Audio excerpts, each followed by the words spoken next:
Gracias por continuar junto a nosotros en República. Continuamos con más entrevistas y lo vamos a hacer de un panel de análisis de temas políticos. Tengo conmigo y es un gusto para mí saludar a tres mujeres profesionales que nos van a ofrecer su análisis. Primero, Julia Evelyn Martínez, economista y docente de la UCA. Bessie Ríos, abogada. Y Naida Acevedo, consultora en temas de políticas públicas. Buenos días a las tres, bienvenidas a República. Muchas gracias por la invitación, es un gusto. Gracias por estar conmigo esta mañana. Tenemos varios temas, ojalá el tiempo nos lo permita desarrollarlos, probablemente no todos, pero sí es importante tener su análisis y su reflexión de acontecimientos que se están dando en nuestro país. Y el primero con el que me gustaría iniciar, Naida, es, bueno, cambio de gobierno. La última vez que platicamos y estuvo acá con nosotros en República, todavía no se habían generado estas modificaciones, algunos lo llaman rotaciones, del órgano ejecutivo en diferentes carteras del Estado, pero ya empieza un poco el ejercicio y el trabajo. Probablemente ANDA ha sido una de las primeras donde hay más exigencia y más demanda, pero me gustaría tener una lectura sobre esto, Naida. ¿Cuál es su análisis y su reflexión respecto a las modificaciones de gobierno y el discurso que está haciendo el gobierno en este momento, luego de los resultados electorales y donde las actividades del órgano ejecutivo pues continúan? Sí, bueno, gracias, Carlos. Buenos días, amigas y amigos televidentes y a mis compañeras de panel esta mañana.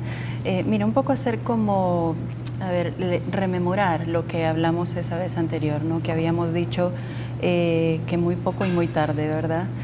Lo que a mí me asombra es, en este caso específico de ANDA, es que quien asume nuevamente asume una institución en quiebra, ¿verdad? Entonces, por sus propias palabras, yo creo que es muy importante que el planteamiento de las políticas, si se genera este proceso de atención específica a la reforma de políticas públicas, creo que debe generarse desde un diagnóstico que permita de alguna forma dejar líneas generales para quien asuma a futuro.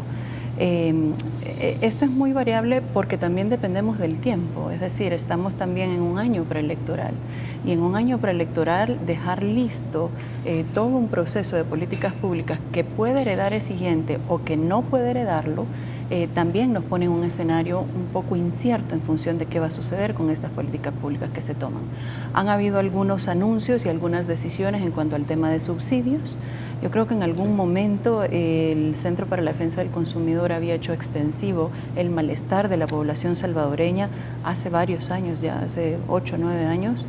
Y bueno, al fin y al cabo lo importante es eso, que se tome sobre la discusión, sobre el debate, el tipo de decisiones de política que se están tomando, el tipo de políticas que se están más bien asumiendo en función no solo de generar un proceso que permita acciones específicas del Estado para el tema fiscal, sino que también genere una transformación de este círculo vicioso de políticas públicas en el que se ha montado El Salvador.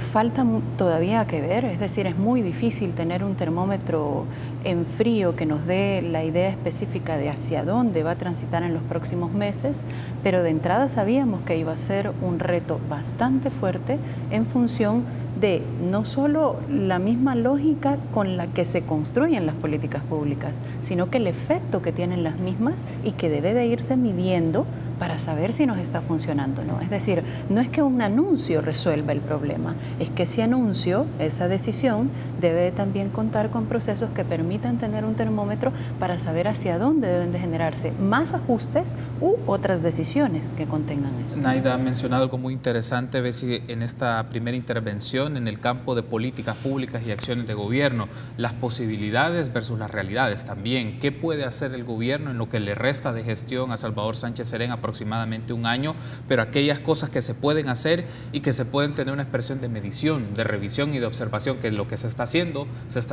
de manera adecuada y en función del público, o sea, de la población a la cual van dirigidas esos ámbitos de política pública? Bueno, la verdad es que, como decía Naida, desde un inicio aquí a estos cambios les cabe la frase americana too little, too late, muy poco y muy tarde. No tienen margen de maniobra, siendo realistas. Ahorita en este momento no tienen el tiempo necesario como para generar una política que te cambie las realidades de la población, ni en seguridad, ni en lo económico, ni en salud, ni en educación, que son, digamos, las cosas más sensibles de la población. No tienen tiempo, tendrán buena voluntad, pero tiempo no hay. Primero, en el caso específico de tanto de ANDA como del Ministerio de Economía, que es donde se golpea a la clase media a través de la modificación de las tasas del pliego tarifario en el caso de ANDA y del caso de el retiro de cierta población del subsidio al gas licuado de petróleo y al subsidio de la energía eléctrica. La verdad es que los aumentos del pliego tarifario de ANDA, para empezar, se hicieron sin estudio técnico. Entonces fue una suerte de criterio de Naida, ahorremos $1 millón. Bueno, entonces quitemos 35.000 personas de un solo, sin criterio. Economía, necesito que me ahorre $2 millones. Pues entonces quitemos 40.000 personas y apaguemos el switch a 40.000 personas que reciben el subsidio, sin criterio. Entonces, tú quitas los subsidios sin criterio y ahora le quieres dar vuelta a esto sin criterio, porque no hay a la base un estudio que te sostenga por qué vamos a regresarle a las personas y en razón de qué, porque no es a regresar por regresar, porque esa también es una realidad. Si se redujeron o se buscó refocalizar, el problema es que nunca lo focalizaron porque no hay un estudio que te diga, mire, te dicen a 200 kilowatts, si se pasan de eso se les va a quitar, perdóneme, a quien no le sale más de factura en diciembre, y no todos ponemos aunque sea una guía en diciembre, y solo porque en diciembre te salió de más de los 200 le quitas el subsidio a la gente. Eso no es criterio. Entonces, si para quitarlos no había criterio, no tienes criterio para regresarlos. Entonces no estamos haciendo nada, porque aquí en este país prefieren hacer las cosas antes que hacer los estudios y antes de generar todo el andamiaje que se debe hacer. ¿Por qué? Porque esos son los famosos procesos que vos los iniciás y que los va a venir a cosechar otra persona, y por eso en 20 años de arena y en 8 años del frente nadie ha querido de frente sacarte y decirte, miren, ahorita los niños que tienen 5 años, en 15 años los quiero en estas condiciones cuando se estén graduando de bachilleres o estén entrando a la universidad. Quiero que estas mujeres que ahorita la acabo de agarrar como mamá jefa de hogar, ya en 10 años, ¿cómo quiero ver yo a esta mujer y a este hogar que ella está llevando? A nadie, porque eso es un proceso que conlleva estar ahí de la mano, y llegue quien llegue a seguir ese proceso, pero todos quieren tener el triunfo. Y todos quieren decir, yo lo hice y yo erradiqué y yo lo logré, hasta ahí. Pero nadie lo va a hacer solo. Julia Evelyn, ¿cuál es su apreciación? Sí, bueno, coincido bastante con lo que las colegas plantean. Yo soy más pesimista. Yo creo que los cambios que se tenían que hacer, primero eran cambios en enfoques de política, del manejo de la administración pública. Eso es lo primero que tenía que cambiarse. El enfoque no se ha cambiado, continúa igual. Y esto se manifiesta cada vez que los altos dirigentes, tanto del gobierno como del partido FMLN, que muchas veces no se puede distinguir dónde comienza su rol y dónde termina, empiezan a aceptar, comienzan aceptando que hay que cambiar, que hay que revisar, pero terminan justificando que las cosas se hicieron bien y que siguen haciéndose bien y que solamente es un problema de comunicación. Entonces yo creo que el gran error es que no se cambió el enfoque. Entonces eso para mí me parece lo más grave. Y en segundo lugar, no se cambiaron a las personas que tenían que cambiarse. Mire, hay muchas personas que están en este gobierno que nunca debieron haber ocupado estos cargos. No voy a decir los nombres, pero hay muchísimos que ni siquiera simplemente había que desplazarlos y sustituirlos por personas capaces y sobre todo con compromiso de servicio y principalmente con conocimiento de la realidad, pero no personas que están desconectadas de la realidad. Y a mí lo que más me preocupa es que creo que se generó mucha expectativa, el gobierno generó mucha expectativa, sobre todo entre sus votantes, entre sus bases, en las comunidades, en estas giras que han estado realizando, y la gente esperaba cambios reales, cambios de enfoque y cambios de personas. Y ahora lo que se encuentran es que hay una rotación pero que es totalmente insignificante y que tiene poco impacto, y todas esas expectativas no se cumplieron. Y cuando no se cumplen, entonces eso, en lugar de generar más simpatía, más apoyo para el gobierno y para el partido FMLN, lo que va a generar es más frustración y más indignación. Y también hay algunos casos, como el caso de ANDA, que está amenazando ya con un conflicto. El nuevo presidente de ANDA señala no solo que ANDA está en quiebra técnica, entonces eso enfrenta con Óscar Ortiz, con el vicepresidente y ahora secretario técnico de la presidencia, porque él inmediatamente dice, no hay quiebra técnica, es una mala interpretación, porque Óscar Ortiz lo que anda buscando es que las calificadoras de riesgo no sigan calificando bien al gobierno para que se siga endeudando. Bueno, ahí hay un problema. Entonces, segundo, señala también el nuevo presidente de ANDA de que se dieron el año pasado algunos permisos de construcción en la zona del Masferrer Norte que nunca debían haberse dado. ¿Por qué? Porque esa zona ya tiene un gran estrés hídrico y que si no se paran las construcciones, él lo ha dicho, él lo dijo en la radio Maya Visión, yo lo escuché porque no creía lo que estaba, pero que si se dieron esos permisos había que revisarlos, porque se corre el riesgo de que en estas comunidades y en estas zonas de la Masferrer Norte se acabe el agua en los próximos 10 años. E inmediatamente, entonces eso, claro, Casalco ya empezó a reaccionar, porque Casalco ya tiene los permisos.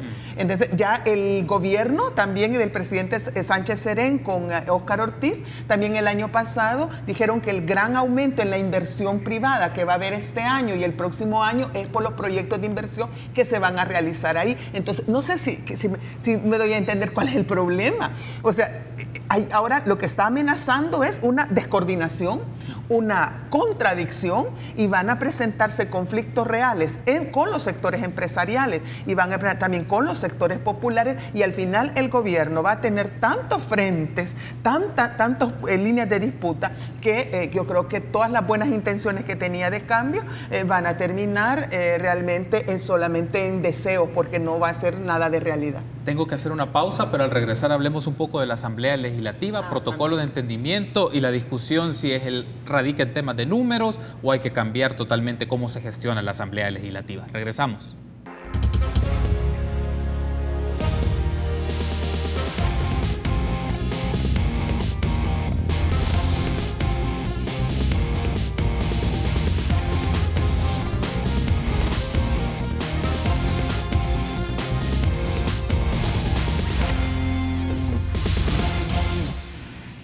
Gracias por seguir junto a nosotros en República. Continuamos con este panel de análisis con Julia Evelyn Martínez, Bessie Ríos y Naida Acevedo. Ahora hablemos un poco, Naida, del protocolo de entendimiento para la próxima legislatura. Está en discusión. Hemos tenido en el transcurso de estos días a diferentes diputados y diputadas de la Asamblea Legislativa que ya están planteando los posicionamientos, algunos buscando la presidencia de la Asamblea Legislativa, pero de fondo el debate es no solo la disminución de los números de cuántos directivos, es el tema de la gestión de los fondos y quitar prebendas y privilegios que se tienen como diputados de la Junta Directiva. ¿Cómo esto puede ser un punto, una perspectiva para cambiar o modificar la gestión del órgano legislativo en ese campo administrativo, pero con la disposición de fondos que permite para obtener ciertos privilegios, beneficios y prácticas clientelares? Claro, yo creo que hasta mucho nos hemos tardado para empezar a generar debates sobre realmente la cultura política que se gesta dentro de la Asamblea Legislativa. Y tiene que ver con estos procesos de negociación, muchas veces oscuros, muchas veces de estos procesos en función de necesito tantos votos, entonces me otorgas la presidencia, entre otros tantos ejemplos, ¿verdad? Creo que El Salvador necesita de manera urgente generar no solo procesos de debate, sino de decisión, de transformación de esa cultura política. Creo que la población también ya tiene un proceso cognitivo y de participación un poco más alto que pone de alguna forma no solo en evidencia, sino que también frente a desafíos a quienes asumen ahora dentro del funcionariado su rol, y que definitivamente deben de tomarse cartas en el asunto. Me acuerdo perfectamente cuando empezó el debate del tema del seguro médico. Es decir, ¿cómo es posible que gastes esa cantidad de dinero en un estado como El Salvador, en el que todavía necesita generarse procesos de fortalecimiento de capacidades educativas, médicas, sociales en toda su amplitud, y que tengas a un grupo privilegiado que tiene ese tipo de, no solo de seguros, sino que también de concesiones que realmente lo diferencian y lo distancian del resto de la población salvadoreña? Se presume que los diputados y diputadas representan la voz del pueblo, pero ¿cómo es posible que puedan representar con esa gran diferencia alrededor de todas esas concesiones que suceden allá adentro? Yo creo que es importante que se dé el debate, es importante que esté sonando ahora mismo en la agenda, porque también las diputadas y los diputados saben que la población ahora opina más al respecto y que además el órgano legislativo es el que está en la lupa sobre todo, ¿verdad? Es el que más está en proceso de Contraloría de la población salvadoreña por los medios de comunicación, por la población en general. Es decir, a lo largo de todos estos años se han acumulado tantas acciones que evidentemente es uno de los órganos más vigilados, más controlados y que evidentemente tienen que tomar algunas decisiones al respecto. El tema específico del protocolo creo que es un buen ejercicio empezarlo a hacer público, ¿verdad? Es decir, cómo este protocolo se conforma, se construye, porque en la práctica es que es un protocolo construido no solo detrás de la cortina, sino que también alrededor de un funcionamiento oscuro dentro de estos estiras-encoges de las decisiones políticas, que no son malas en sí. Es decir, la política funciona dentro de la posibilidad que tú tienes de dialogar y de negociar, pero no dentro de una perspectiva en donde tú entregues o concesiones determinados privilegios, así reconocidos, solo para beneficiarte a ti personalmente, pero no en función de tu rol de legislador o legisladora. Entonces, creo que es importante transparentarlo, pero también es importante que la población salvadoreña siga con una lupa muy cercana qué es lo que está sucediendo. Son pasitos muy mínimos que hay que seguirles el pulso muy de cerca y generar mecanismos de transformación. Julia Evelyn hablaba de los enfoques de las políticas públicas. Yo me iría más a la cultura política que tenemos y la que se ha ido construyendo sobre todo dentro del órgano legislativo. Uno de los asuntos, Bessie, también acá es cuando se habla del protocolo de entendimiento y los procesos de negociación, de fondo nos lleva a un aspecto que Naida mencionaba, está en la lupa, la gente lo está viendo, emite posiciones en redes sociales, en diferentes espacios y tiene una postura, pero estos procesos de negociación desembocan en algo o la necesidad de algo relevante, modificar el reglamento interior de la Asamblea Legislativa, porque da la pauta a prácticas o a discrecionalidades que toman las personas que llegan de turno a las juntas directivas de la Asamblea. Que ya están negociadas, porque si hay una realidad que ya saben, que saben sobre todo los periodistas que cubren la Asamblea Legislativa, es que tienen ratos de estarse reuniendo al calor de un par de whisky o al calor de un par de café, de todos los colores de las fracciones, a excepción, entiendo yo, en un par de reuniones han dejado fuera el FMLN y lo están tratando como el FMLN ha quedado dentro de la Asamblea Legislativa, una fracción que ni siquiera estorbo puede hacer, irrelevante completamente. Entonces, los partidos mayoritarios, por lo que se escucha al menos en pasillos, es que, número uno, la presidencia de la Asamblea Legislativa pasa a Gana, con una rotación con PCN, porque a Arena le interesa tener 2 magistrados en la Sala de lo Constitucional. Entonces, para Arena no es punto de honor eso que está haciendo Norman y Margarita de estarse disputando esa silla, ninguno de los dos la va a ver, porque para Arena ese no es un punto de honor la presidencia de la Asamblea Legislativa. Hay cosas más importantes como la Sala de lo Constitucional. Otra cosa importante es que esta legislatura se vendió con muchos diputados y diputadas que estaban hablando del tema de austeridad, del tema de transparencia, del tema de cercanía con la población, de no a pactos oscuros, y todos están haciendo lo mismo otra vez. Porque agarrada la curul, se acabó la transparencia y ya no querés andar abrazando a nadie, ni mucho menos recibiendo las críticas de sociedad civil, ¿verdad?, con temas de transparencia, porque uno no sabe lo que está pasando internamente. Que el grupo parlamentario del FMLN ahora está diciendo que deja fuera el bono, que deja fuera el seguro médico privado. Bueno, hace rato los pedimos. Yo te conté en la entrevista anterior lo que a mí me había pasado al hacer una crítica a 2 diputadas que no van más en esta legislatura. Y se los dije cuando tenían los votos y todo el poder. Está bien que el FMLN ahora lo está haciendo. Ahora, como te digo, lamentablemente el grupo parlamentario del FMLN ni para hacer estorbo sirve ahora.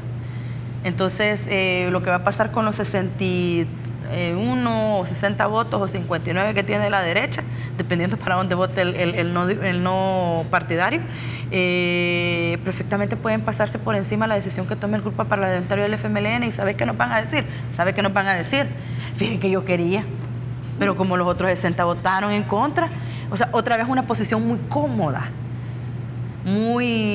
otros tienen la culpa y no yo, porque cuando tuvieron los votos no lo hicieron, y eso es lo que se les está pidiendo, sobre todo a todos los que han entrado en esta nueva legislatura con esa bandera de la transparencia. El debate, perdón, y mis disculpas, y yo sé que tanto Armendáriz como Gallegos han dicho que han estado hablando y que no todo tiene que ser frente a la televisión, pero hay que hacerlo transparente. Yo no les creo. Van a pasar a disculpar. Yo no les creo. Yo los tengo que ver enfrente, que estén discutiendo y que me estén diciendo, mire, Gana va a estar dando los votos para estas, para aquellas y para las unas, porque a mí me van a entregar una posición dentro de la sala de lo constitucional. Vaya, vamos a ver a quién quiere poner usted en la sala de lo constitucional. Porque no te estoy diciendo que la recomendación que te haga un partido político de una u otra persona sea mala. Si lo malo es que la persona represente los intereses del partido y que no vaya a hacer no vaya a dar cumplimiento. Y aquí no perdamos el pie ahí del renglón. Aquí se están dando muchas discusiones de la vinculación partidaria de los que van para la sala de lo constitucional. Para mí es un error y yo lo sigo repitiendo. No se trata solo de la vinculación material a partidos políticos, también hay intereses económicos que son más fuertes y que son más grandes, que pueden hacer que un magistrado haga o deje de hacer, y ahí tenés tus talco para que empecemos. Vea, un abogado vinculado a las constructoras no te va a dar vuelta a lo que está pasando ahorita en este sitio arqueológico y la destrucción. Vamos a tocar este tema sobre la nueva legislatura debe de asumir como parte de sus decisiones la configuración de la Corte Suprema de Justicia por el nombramiento de magistrados, fiscal general de la República, el tema de la hacienda pública, hay varios temas. Pero antes, Julia Evelyn, de tener su apreciación, vamos a escuchar unas valoraciones, unas declaraciones que brindó Nidia Díaz, que se va a convertir en la jefa de fracción del FMLN. Escuchemos sus declaraciones y luego tenemos su reacción, Julia Evelyn. Es que no hemos hablado de incrementar personal, ¿verdad? Vamos a readecuar. Pienso que ese potencial que tienen los compañeros se debe seguir teniendo a disposición. Por supuesto, no todos los compañeros, ¿verdad? Ahí tenemos entonces las declaraciones de Nidia Díaz, en el cual mencionaban que diputados que ya no van a ejercer o personas que ya no van a estar ejerciendo como diputados en la próxima legislatura pueden ser convertidos en asesores del grupo parlamentario del FMLN. Es lo más probable, porque esa es la práctica.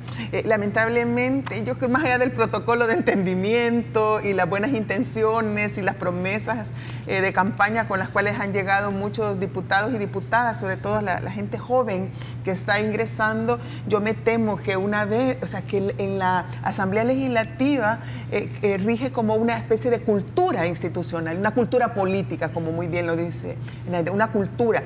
Y entonces las personas que quieran entrar y hacerse un lugar, encontrar que no son disfuncionales, sino que se adaptaron a esto, más tarde o más temprano terminan cayendo en los errores que históricamente se cometen en la Asamblea Legislativa. Y eso yo creo que son dos. Uno, la falta de coherencia entre lo que se dice en público y lo que se hace y lo que se negocia en privado, ¿verdad? Eso, la falta de coherencia, y dos, la falta de transparencia sobre realmente cuáles son los intereses, cuáles son las motivaciones que influyen en la toma de decisiones. Y a esto me refiero, no solo, también estoy de acuerdo contigo, Bessie, que no es solo un tema de los partidos políticos, sino que también, y sobre todo, y lo que más preocupa son de los intereses económicos, empresariales, entiéndase, empresariales, que se encuentran o que influyen detrás de las discusiones, de las negociaciones y de las leyes que se aprueban o de las leyes que se obstaculizan. Porque en este momento, por ejemplo, la agenda que tiene la nueva Asamblea Legislativa de leyes por aprobar son muchas. Por ejemplo, la ley del agua. Pero la ley del agua sabemos que no son intereses de partidos políticos, sino que son intereses de grupos empresariales que han financiado campañas políticas y que ahora quieren cobrar la factura en esta nueva legislación, en la legislatura, que ahora van a oponerse a una ley que realmente reconozca el agua como un derecho, o bien van a presionar para una ley que esté en función de los intereses privados. Concretamente están los intereses de los sectores azucareros, de los sectores cañeros y de los sectores de la construcción como Casalco. Entonces yo creo que lo que necesitamos en esta nueva legislatura es que aseguremos, uno, primero, coherencia, y dos, transparencia. Y esto solamente se puede lograr si la ciudadanía está y las organizaciones, y sobre todo los medios de prensa, los medios de comunicación, programas como el suyo, están día tras día siempre poniendo el dedo, ¿verdad?, sobre el renglón y señalando esas faltas cuotas, esas incoherencias y esas también formas de corrupción, porque ese es el modus operandi, ese es, no sé cómo llamarle, pero es la cultura, el hábitus legislativo. El hábitus legislativo. Así es. Entonces las personas, para encontrar su lugar, terminan. Porque inmediatamente, según yo tengo entendido, si se da casos que ya no ha pasado ni siquiera el primer mes de los diputados o diputadas, los nuevos, ya están en sus funciones, cuando ya inmediatamente ya llegan de los bancos a ofrecerles tarjetas de crédito, a ofrecerles préstamos, a ofrecerles créditos rotativos, o ya llegan de las agencias distribuidoras de vehículos, que si quiere cambiar el carro, o ya les están ofreciendo apartamento en la torre esta o en la torre aquella, y entonces ya, es que eso es lo que hacemos, y lo mismo muchas veces los asesores. Y si no lo agarras vos, lo va a agarrar otro. Entonces es que es parte, ¿verdad? Y entonces ya empiezan también a ver los cambios de vestuario, los cambios de look, y entonces después... Hasta que te operas la nariz. 2 meses, a lo sumo 3 meses después, usted ya está incorporado al hábitus legislativo. Y si alguno o alguna no quiere unirse, ¿verdad?, a esa tendencia, a esa ola, lo empiezan a aislar, a verlo como, no sé, como incapaz, como pobrecito o pobrecita, tiene problemas de personalidad, tiene problemas de adaptación, que no estaba listo para la política, y entonces es decir, esto es complicado, porque va más allá de lo que puedan poner en ese acuerdo de entendimiento o de las rotaciones en la presidencia de la Asamblea Legislativa, sino que cómo cambia ese hábitus, cómo cambia y no decir todos los casos de violencia contra las mujeres, de acoso sexual y todo ese clima, ¿verdad?, de hostigamiento político que hay. Tengo que hacer una pausa, pero al regresar está muy interesante la discusión. Hay que ver el tema de la nueva legislatura también, qué asuntos debe de asumir en temas de hacienda pública, en temas del agua, el tema del nombramiento, y me gustaría tener su lectura, su análisis sobre esos temas. Regresamos en Minutos de República.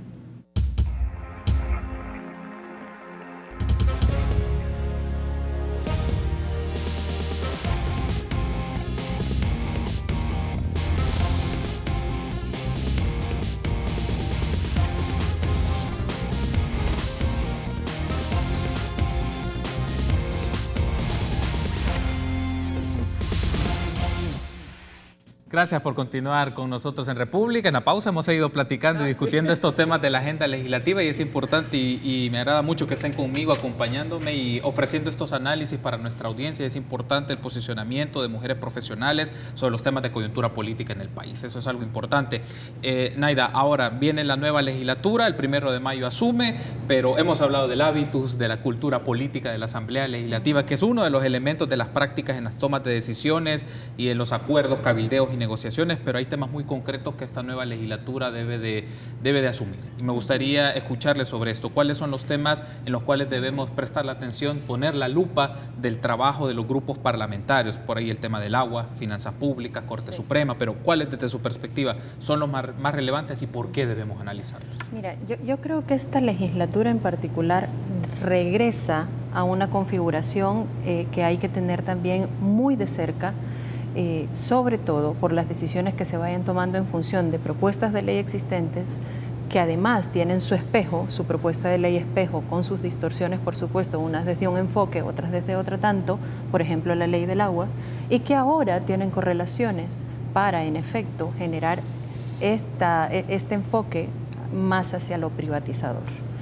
Tenemos la prohibición de la minería metálica, que puede, por supuesto, regresar a un proceso de debate, a una asamblea legislativa que cuenta con votos suficientes ahora para poder revertir esa decisión. Tenemos en el tintero el tema del reconocimiento del derecho a la alimentación adecuada desde el rango constitucional, que nunca sucedió la ratificación y que desde ese planteamiento, esa posición, será muy difícil que avance desde una perspectiva de enfoque de derechos, ¿verdad?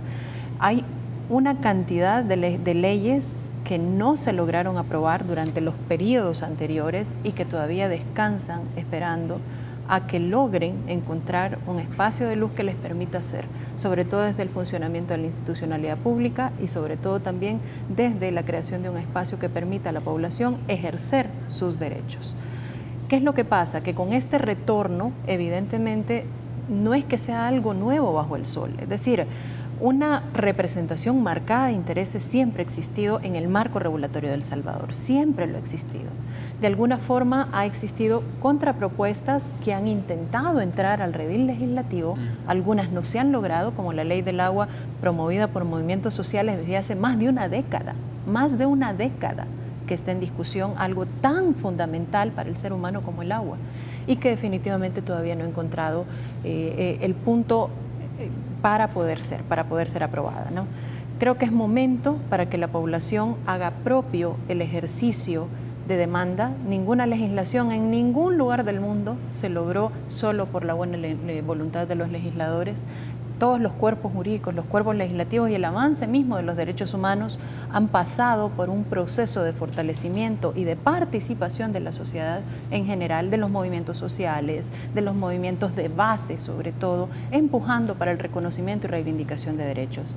Creo que estamos regresando a ese momento y es un momento oportuno y propicio para realmente plantear los enfoques que necesita este país, los enfoques de políticas públicas hacia donde debemos de transitar y las construcciones entre los actores políticos, que creo que son las lecciones que nos dejan estos últimos 10 años de gobierno. Bessie, ¿cuál es su apreciación? Mira, es bien complicado la manera en la que se van gestando todos los trabajos al interior de la Asamblea Legislativa. Para mí es, y perdón que se los siga repitiendo, ¿verdad? Pero la derecha tiene 60 votos. El FMLN queda aislado. La derecha ha sido claro que no nos va a poner el derecho humano al agua en la Constitución. Están más bien discutiendo un tema de un asocio público-privado, donde van a estar los privados en un organismo. Tenés los demás derechos que nosotros estamos pidiendo a través de diferentes leyes, ¿no? El reconocimiento de las defensoras y defensores de derechos humanos con un estatus de protección desde el Estado, lo que ha pasado con la colega periodista, porque los periodistas también, en la medida que ejercen su función, también son considerados defensores y defensoras de derechos humanos. Entonces, ¿qué es lo que va a pasar? La elección de segundo grado, ya dijeron que van a elegir a Douglas, aquí no nos estemos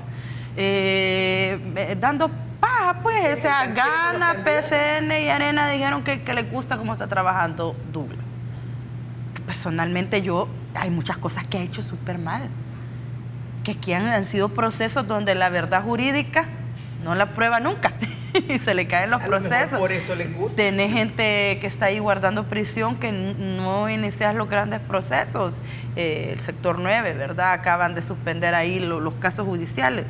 Tenés la elección de 4 magistrados de la Sala de lo Constitucional, que dudo yo mucho que no vayan a poner personas vinculadas a ellos como siempre lo han hecho.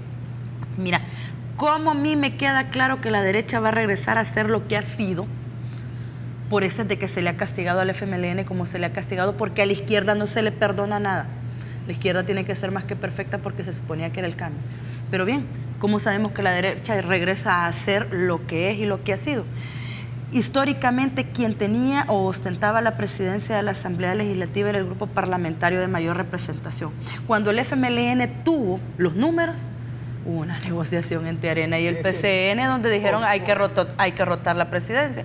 Hoy, dentro de este movimiento que se ha dado, donde se corre el rumor de que van a entregar la presidencia, pero como hay que generar la discusión entre Norman y Margarita de Escobar, ¿qué es lo que ha dicho Norman Quijano? Tenemos el mayor grupo representativo parlamentario, a nosotros nos corresponde la presidencia de la Asamblea Legislativa. Es decir, cuando me conviene lo ocupo y cuando no, no. Yo no guardo esperanzas en esta Asamblea Legislativa porque son muy pocos, porque sí hay jóvenes muy inteligentes, muy valiosos, pero son muy pocos los que han llegado y muy poco margen de maniobra.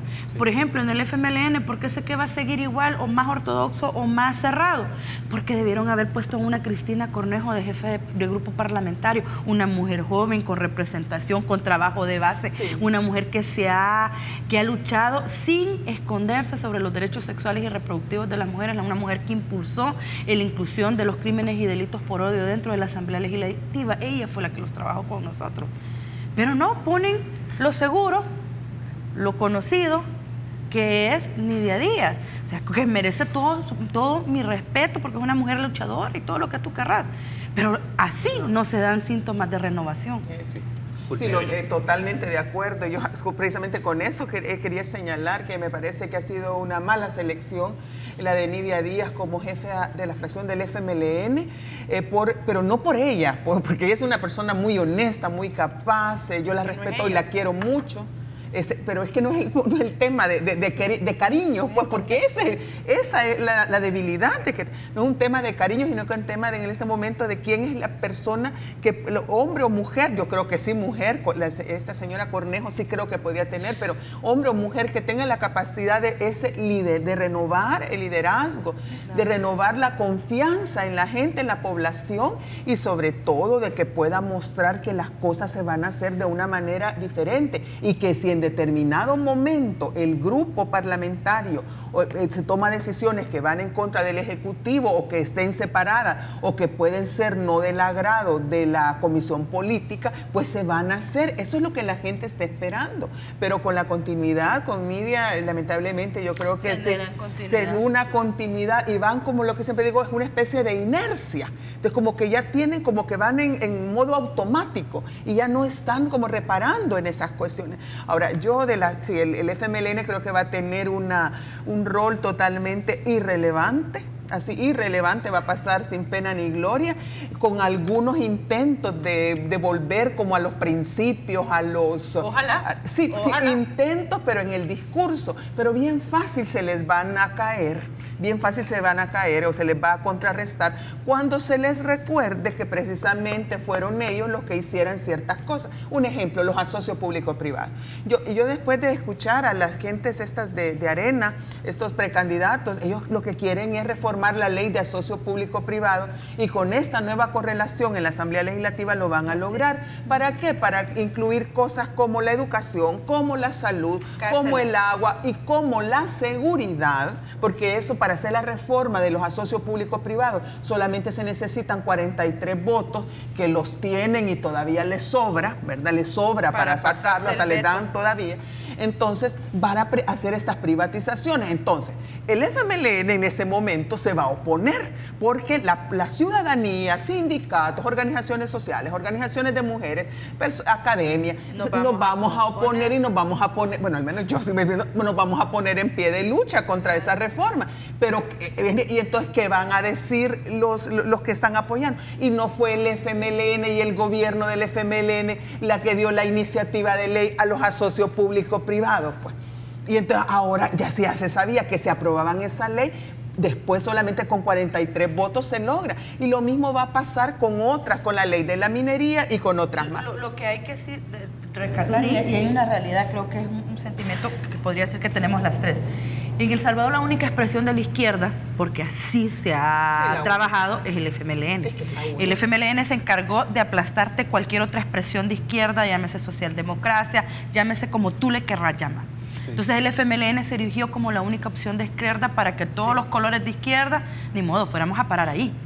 Entonces cuando tú ves la representación parlamentaria que no va a lograr hacer cambios y ves que viene la derecha, como viene, como las conoces, como sabes quién es, como sabes lo que hacen, te asusta. Pero no dejas de decir, puchica, ustedes cometieron los errores. Tenemos que hacer un debate. Tenemos que hacer un debate sobre la discusión del tema de la izquierda. Pero el pueblo salvadoreño, pero la gente no nos merecemos eso. No, pero yo creo que es importante hacer un debate, Carlos, porque creo que va más allá de la interpretación de un momento de la izquierda en El Salvador, que además no empieza ni termina. Es decir, lo que está sucediendo ahora es el retrato de los últimos 25 años, pero El Salvador no empezó hace 25 ni se muere en este año, sino que genera todos los procesos requieren de su propia experiencia. Entonces tenemos la experiencia como para realmente replantear hacia dónde puede construirse o reconstruirse una propuesta de izquierda. No solo en El Salvador, en el mundo. Nos ha pasado, está pasando en Brasil ahora mismo, ha pasado en Argentina que ganó Macri. Entonces, claro, estos son procesos de los que definitivamente tenemos que generar lecciones y apuntar hacia construcciones diferentes. Me restan solo 2 minutos, pero hay un tema que me gustaría tener 30 segundos. No, bueno, no, yo solamente también señalar que quizás de lo que no estamos hablando, el gran desafío del tema fiscal, que este es el gran tema de que debe abocarse la Asamblea Legislativa en conjunto con el Ministerio de Hacienda en las próximas semanas, no ya son meses, en las próximas semanas, y sobre todo de cara a las negociaciones con el Fondo Monetario Internacional. Entonces yo creo que sobre eso la ciudadanía, las organizaciones, los medios de comunicación deberán de estar muy pendientes para que la negociación que se haga ahí sea transparente, sea coherente y la gente no termine pues más fregada de lo que ya está. Quiero darle las gracias por haberme acompañado. Vamos a hacer, espero, segunda y terceras partes de esta discusión y que este panel de debate sea parte de nuestros amigos y amigas de República, que sea una oferta de análisis en República. Naida, Bessie, Julia Evelyn, ha sido un gusto. Gracias por haberme acompañado. Muchas gracias. Gracias por haberme acompañado. Y a ustedes, amigos, gracias por haber estado con nosotros. Nos encontramos mañana a 6:30 en República.